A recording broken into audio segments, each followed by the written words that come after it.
Hello mga kabsat! Samahan niyo naman ako mamili ng aking stocks for this month.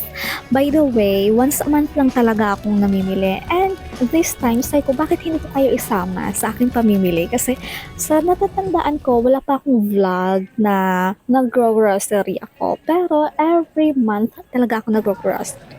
Kasi namimili ako once a month lang. So para may stocks ako. So yeah, as you can see, yung mga basic needs lang rin talagang pinamimili ko. Kasi hindi rin ako mahilig sa mga sweets. Adulting life, ganun. Tapos yan, nalaman ko, ang tagal ko nang namimili sa Dragman. Ngayon ko lang nalaman na may loyalty card sila.